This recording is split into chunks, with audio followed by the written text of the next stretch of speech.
in the game that create a winning or losing hockey team. A lot of that comes at the face-off dot.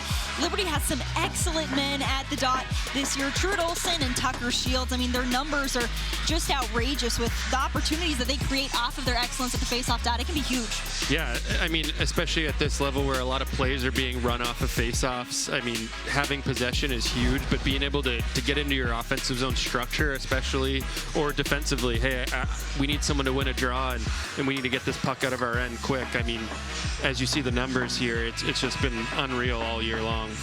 Glad you're with us in Lynchburg, Virginia. Again, the Flames leading by 2 here in the second intermission. Well, lots of things going on in the ACHA right now. It's been a great first semester of action. The door is cracked open now to second semester play. One team that is obviously atop the rankings once again, Minot State. Started the year 5-0, kind of dipped down a little bit for a while, but they find themselves back atop the rankings. Another fun note, Mike, was during the Christmas holidays, UNLV beat NCAA D1 Denver, which won the Natty last year at the NCAA level in the shootout. That was quite the tale. People, not even really hockey fans, texting and just being like, did you see what just happened? It was a great moment for the captain of that team scoring the shootout winner. So much fun. And you see the stat line for the goalie? Yeah, it wasn't pretty. Like, it was like 100 shots. You're talking about UNLV, Tendy. Yeah, sorry to you're interrupt looking at Denver. No, for sure. And then the World University Games, Annie, have been terrific, and a lot of Flames are making their names known there.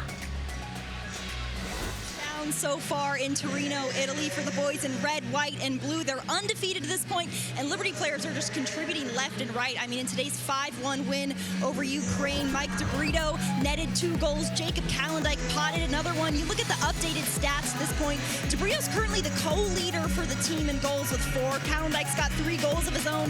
Last Cable has a goal, and Ryan Finch with an assist.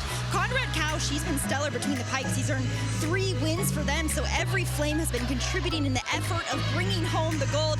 You know, I had the chance to talk with Jacob Kalendijk a little bit earlier today about how they've been doing. He told me, man, it's surprising how quickly this team has built chemistry and bought into what Coach Astalos has been preaching to them over there in Europe. You know, he also told me the production has been awesome to see, and having 4 of his own teammates along there with him, it's made building team chemistry a lot easier. You know, when you have a lot of your friends there already, not too much to build. And you know, well, Liberty's still sitting pretty good, up 3-1 with 2 goals early. The first one by Tucker Shields, who has just been so hot as of late. Yeah, it really has. Obviously, he has an 8-game point streak. Leads the Flames now after scoring that goal, his 10th of the season with 25 points. 15 of his points have come in those last 8 games, so he has just really come alive. We've talked about his two-way play all season, but it's really been now him kind of lighting it up with points the last 8. And he's kind of one of 2 with a magic connection on that line.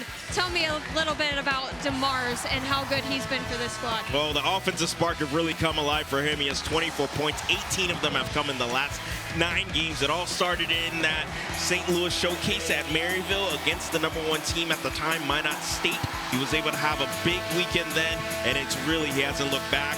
Those 2 freshmen, along with Liam Coxsmith, all 3 have 10 goals on the season. I mean, they've really been that line of the future, and right now, kind of leading the way that we're highlighting is Shields and DeMars. They've been brilliant the last 9 games. Start of the second period, 0-0 is the score currently. Brett McGibbon here alongside Patrick Strawn. And Pat, the midnight game has taken on a life of its own here recently and the past few seasons. Now 3 per year, and the fans, you can see capacity crowd here once again in Lynchburg. They just absolutely love it. Yeah, it's one of the most kind of things that I think the Liberty faithful look forward to, and ever since Liberty played the inaugural one years ago versus Delaware, I believe in 2015, it's really just kind of been kind of one of those events that everyone on the campus looks forward to see. And then also teams love coming to play in it because they know the electric atmosphere it creates. News to hear about in late November that Calvin's Division I head coach Mike Petrusma had unexpectedly passed away. His son Josh has since taken over as the interim head coach, but Mike dedicated 28 years of his life to this Calvin hockey program, and boy, did he do a wonderful job. It started out as an ACHA Division III program, and it climbed over the years. Coach Petrusma brought them through all the ranks after experiencing success as a D3 team with a national championship, some Final Four appearances on the resume. They briefly went the Division II route. And then in 2019, Calvin debuted its first ACHA men's Division I team. It's been 6 years since the first season in men's D1 play. The team is...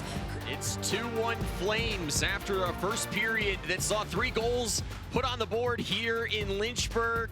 We welcome you up to the desk. He's the former Liberty standout, Mike Morrison, and I'm Noah Frary. And Mike, coming into tonight, you questioned Liberty in Niagara 16 and a half hours after that game ended last night. Would they get off to good starts? We thought it could be sluggish. It wasn't. No, it was a great first period. I think both teams are playing aggressive and fast, and you would think they'd be slowing down, right? After, you know, you got a bunch of guys with jet lag playing a late game last night, plus a lot of the hype. But no, great period so far. Hey, these are the games that you got to dig deep in, and we saw 3 goals in that opening period, though. The Flames have gotten some reinforcements lately, and I think that's been a big help for them. You get the guys back from international duty, but then you also add Luke Anderson, who's been playing some great hockey since joining this Flames program. Yeah, I mean, whenever you can pick up a player like this, it just adds to your program. You got Anderson on the back end. You see some goals and assists here, but the thing that I love about him is he can control the entire play, right? We see him in the offensive zone and the defensive zone. He's got that poise. He's kind of got that confidence. He makes great passes, opens up the ice, as you see this going wide here. And he just knows where everyone is on the ice. And for a defenseman, that's so important. Instant impact so far in his career. Appearing in his 4th game, he's already put up 3 points so far. That's a great addition for Kirk Andy.